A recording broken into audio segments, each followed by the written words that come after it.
प्रिय मित्रों, नमस्कार।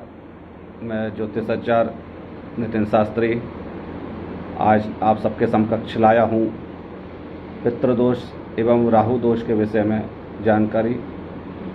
जैसा कि आजकल अधिकतर कुंडलियों में देखने को मिलता है, सभी परिवारों के अंदर आजकल देखने को मिलता है कि बेवजह के कलेश, बेवजह की झगड़े, बेवजह की उद्दंडता बच्चों में देखने को मिलती है। ये सब पितृदोष, राहु दोष का कारण है। जैसा कि हम सब देखते आ रहे हैं, प्राचीन अनादिकाल से पितृदोष के विषय में सुनते आ रहे हैं। प्राचीन समय में तो हमारे पूर्वज लोग पितृदोष के विषय में समय समय पर कथा भागवत या पितृदोष से निमित्त अमावस चौदस को पितरों की पूजा करते जा रहते थे। पर आजकल की युवा पीढ़ी ज़्यादा पढ़ने लिखने के कारण इन चीज़ों को मानती तो है, पर काफ़ी हद तक कम कर दिया है। मानती है तो केवल ज्योतिषियों से सलाह परामर्श ले, नग अंगूठी वगैरह पहन के वहीं तक सीमित रखती है, उसकी विशेष गहराई में नहीं जानती। जो हमारे प्राचीन बुजुर्ग लोग करते थे, पीपल वगैरह की सेवा, ब्राह्मणों को, ज्योतिषियों को दान दक्षिणा समय समय पर करते थे, जो कि बिल्कुल बहुत कम हो गया है पहले से। इसलिए आज हम पूर्ण चर्चा करेंगे पितृदोष और राहु दोष का, आखिर ये क्या होता है और किन ग्रहों की वजह से किन स्थानों में बनता है और इससे क्या क्या समस्या आती है और इसके क्या लक्षण हैं। मित्रों, वैसे तो आप सभी जानते हैं राहु केतु एक ही शरीर के दो हिस्से हैं। राहु मुंह तो केतु नीचे का हिस्सा, पूंछ, है ना, एक ही हिस्सा है। पर इन दोनों ग्रहों में बहुत अंतर है। राहु जहाँ बेवजह की टेंशन, झगड़े, लड़ाई झगड़े, एक्सीडेंट, राजनीति का कारक है, वहीं केतु मोक्ष और अध्यात्म का कारक है। एक ही शरीर के दो हिस्से होने के कारण ही दोनों एक दूसरे से बहुत विपरीत हैं। केतु अपने आप में इतना शुभ ग्रह है, किसी व्यक्ति की कुंडली के अंदर यदि व्यय भाव का केतु खास तौर से मीन राशि का व्यक्ति बैठा हो और उस पर शुभ ग्रह का प्रभाव हो तो ऐसे व्यक्ति को मोक्ष प्राप्त होती है। इधर राहु कहीं व्यय भाव में किसी व्यक्ति के आ जाता है और उस पर क्रूर ग्रहों की दृष्टि होती है तो ऐसे व्यक्ति को सही सुख नहीं मिलता, उसे नींद नहीं आती। कई बार तो नींद की टैबलेट लेने से भी उसका काम नहीं बनता, वो डॉक्टर को चक्कर लगाता रहता है, सारी जांचें रिपोर्ट कर देता है, डॉक्टर के समझ में नहीं आता आखिर क्या करना है। उस विषय के अंदर अपने को कुंडली को सर्च करके राहु विषय के ऊपर और व्यय स्थान की पोजीशन पर जाना पड़ता है। उससे ज्योतिष शास्त्र के अंदर मालूम पड़ जाता है इस व्यक्ति को मानसिक टेंशन या नींद की जो समस्या है, उस कुंडली के अंदर जो भाव चक्र होता है, भाव चक्र में व्यय स्थान की पोजीशन देख के ये मालूम किया जा सकता है कि इस व्यक्ति को रात्रि काल में किस तरह की नींद आती है, किस तरह के सपने आते हैं, सही या सुख किस प्रकार का रहता है। ये पूर्ण एक साइंस है, साइंस के आधार पर है, जिसके द्वारा हम सबको जानकारी प्राप्त कर सकते हैं।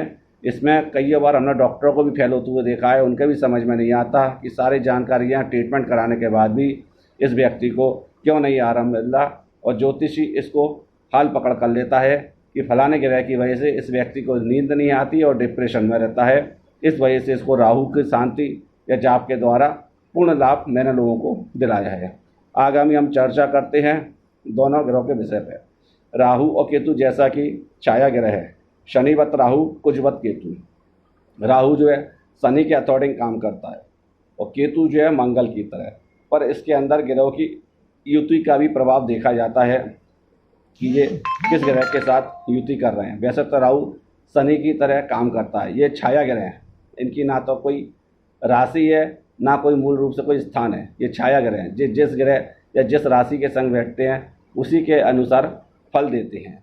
जैसे कुंडली में हमको देखने में आया है कई बार दसम भाव का जो राहु होता है राजनीतिज्ञों के लिए बड़ा ही श्रेष्ठ होता है। हमारे भारत के कई प्रधानमंत्री राहु की महादशा में बने हैं, या जिनको दसम में राहु और उसके ऊपर गुरु जैसे ग्रह का प्रभाव होने की वजह से कई बच्चों की कुंडलियों में हमने देखा है और हमने कई साल पहले उनकी घोषणा कर दी थी ये सफल राजनीतिज्ञ बनेगा।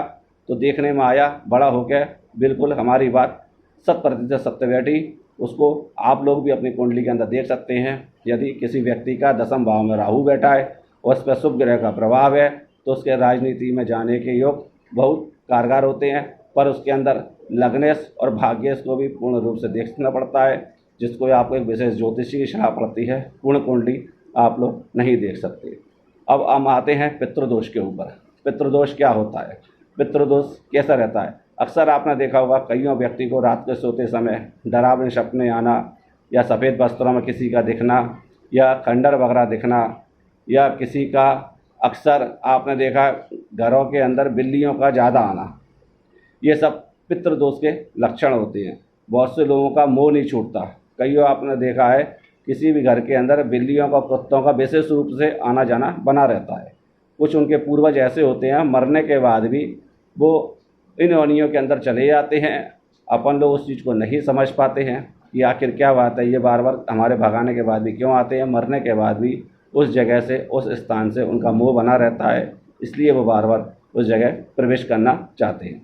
कुंडली के अंदर नवम भाव, जो कि पिता का भाव भी होता है, उसके अंदर क्रूर ग्रह का बैठना, खास तौर से राहु का बैठना, या राहु सूर्य की कुंडली के अंदर युति होना, या नवम भाव के अंदर कोई भी जो ग्रह बैठा है उस पर दो क्रूर ग्रहों की दृष्टि होना पितृदोष को या राहु दोष को दर्शाता है। इसके अंदर हमको क्या करना है, जातक को जो गेहूं का आटा होता है, उस आटे को जो महिलाएं जो पंजरी रूप में बनाती हैं मीठा, किसी भी शनिवार के दिन उसको सुबह उठ के बनाना है सूर्योदय से पहले, और उसमें काले तिल को पीस के मिलाना है, और शनिवार की सुबह से ही चींटियों को आटा चुगाना है। उसके अंदर क्या होगा, शनिवत राहु, शनि यानी काला, राहु यानी शनि राहु जो काले नीले रंग का जो प्रावधान करते हैं, उसके अंदर जैसे ही अपन वो मीठा आटा जो लेते हैं और उसमें काले तिल को पीस के मिलाते हैं, तो पितृदोष सूर्य दोष के अंदर बहुत अच्छा काम करता है। जैसे कि बहुत से घरों में हमने देखा है, बच्चों को आप लाख पढ़ा लो, खूब अच्छी ट्यूशनें भी लगा लो, खूब अच्छे संस्कार भी दे दो, उसके बाद भी उनकी मानसिक स्थिति अच्छी नहीं रहती। ऐसी पोजीशनों, ऐसी कुंडलियों के अंदर हमने देखा है पंचम भाव के अंदर, कुंडली के अंदर जो पंचम भाव होता है, काल पुरुष की कुंडली से अपन चालू करते हैं, मेष वृषभ मिथुन कर्क सिंह, हालांकि पंचम भाव में कोई भी राशि आ सकती है, ये मैं काल पुरुष की कुंडली से समझा रहा हूँ। पंचम भाव में जिन व्यक्तियों के राहु होता है, उनकी संतान कहीं ना कहीं किसी न किसी रूप से दुखी रहती है, कभी भी उनकी माँ बाप से बिल्कुल नहीं पढ़ पाती, उनके विचार बिल्कुल मेल नहीं खा पाते। कोई पंचम स्थान विद्या और बुद्धि दोनों का होता है, उनकी एजुकेशन भी बाधित रहती है, एजुकेशन से उनके बच्चे पूर्ण प्रभावित नहीं होते, और माँ बाप से उनके संबंध अच्छी नहीं रहते हैं। ऐसी पोजीशन के अंदर जो मैंने जो आपको भी आटा बताया है, जो मीठा आटा, और उसके अंदर काले तिल पीस के मिलाना है, उन बच्चों का हाथ लगवा के उनके मदर फादर खुद अपने हाथ से चींटियों को जो है वो आटा चुगवाएं। इस पोजीशन के अंदर उनको विशेष लाभ होता है। रही बात चंद्र और राहु की योग की, चंद्र राहु के योग के अंदर ये मातृ दोष का निर्माण करता है। ऐसे व्यक्तियों की कुंडली के अंदर हमने देखा है, चंद्र राहु की जिनकी युति होती है उनको मातृ दोष होता है। वैसे हमको कहना नहीं चाहिए, पर चंद्र राहु की युति जिन कुंडली के अंदर होती है, उनकी माँ का स्वास्थ्य विशेष रूप से खराब रहता है। खासकर हमारे देखने में आया है, अक्सर उनकी माँ की मृत्यु हार्ट अटैक या कफ ठंड के कारण होती है। मेष वृषभ मिथुन कर्क, कर्क राशि जो है हार्ट को बिलोंग करती है। कर्क राशि, कर्क यानी चंद्रमा, चंद्रमा यानी ठंडा, तो पूरा इन्वॉल्व छाती को कवर करता है। और जब चंद्रमा जब राहु के संग जाता है तो कहीं ना कहीं माँ के लिए कष्टकारी हो जाता है। ऐसे के अंदर आप शिव जी को जल, गंगा जल, कच्चा दूध का सिंचन करेंगे तो माँ को, और जिस व्यक्ति की कुंडली में चंद्र राहु की युति है उसको विशेष लाभ मिलता है। अब हम बात करते हैं आपके जो है सप्तम भाव में शुक्र और राहु की युति, ये स्त्री दोष का निर्माण करता है। जिन व्यक्तियों की कुंडली के अंदर शुक्र राहु की युति होती है, खास तौर से सप्तम भाव के अंदर, तो ऐसे में हमको देखने को मिलता है, कई कुंडलियों में हमने देखा है ये स्त्री दोष का निर्माण करता है। ऐसे में या तो संबंध होता ही नहीं है, हो भी जाता है तो विवाह संबंध या सगाई होकर छूट जाता है, या कुछ ही महीने शादी चलती है तलाक हो जाता है, या कुछ ही समय बाद आदमी का साल 2 साल बाद कार एक्सीडेंट वगैरह में किसी में भी मृत्यु हो जाती है। ये सप्तम भाव में स्त्री दोष को बता रहा हूँ, शुक्र राहु की स्त्री दोष के विषय में बताया मैंने आपको। ये वैधव्य योग का निर्माण करता है, जो कि बिल्कुल भी अच्छा नहीं होता। जिन व्यक्तियों की कुंडली के अंदर सप्तम भाव में शुक्र राहु और शुक्र शनि या इन पर क्रूर ग्रहों का प्रभाव है, तो वो लोग अपनी कुंडली शादी से पहले विशेष रूप से ज्योतिषियों से मिलवा लें, उससे उनको आगे जाके संकटों से बचा जा सकता है। अब इसके अंदर हम राहु चंद्र की युति बता दी, राहु सूर्य की बता दी। राहु जब नवम भाव के अंदर आता है तो इसके अंदर क्या पोजीशन बताता है कि जो हमारे पितृलोक थे, जो हमारे पूर्वज थे, जो अब इस दुनिया में नहीं है, जो शांत हो गए हैं, जब नवम भाव में किसी भी कुंडली में राहु होता है तो उसके अंदर वो राहु ये दर्शाता है कि हमारे जो पूर्वज थे उनकी जो इच्छाएं थी वो अतृप्त रह गई, वो अपनी इच्छा को पूर्ण नहीं कर पाए। नवम भाव का राहु इस पोजीशन को लेके आता है। तो पितृदोष कुंडली में तो हमने इस प्रकार से समझा कि नवम भाव में राहु क्या लाता है। चंद्रमा के संग राहु मातृदोष का निर्माण करता है, सूर्य के संग राहु पितृदोष का निर्माण करता है, शुक्र के संग राहु स्त्री दोष का निर्माण करता है। खास तौर से आजकल की कुंडलियों में जो आए दिन पति पत्नी में कलेश रहने लगे हैं, उस पोजीशन के अंदर सप्तम और सप्तमेश को भली भांति देख लेना चाहिए कि जी विवाह योग अच्छा चलेगा कि नहीं चलेगा।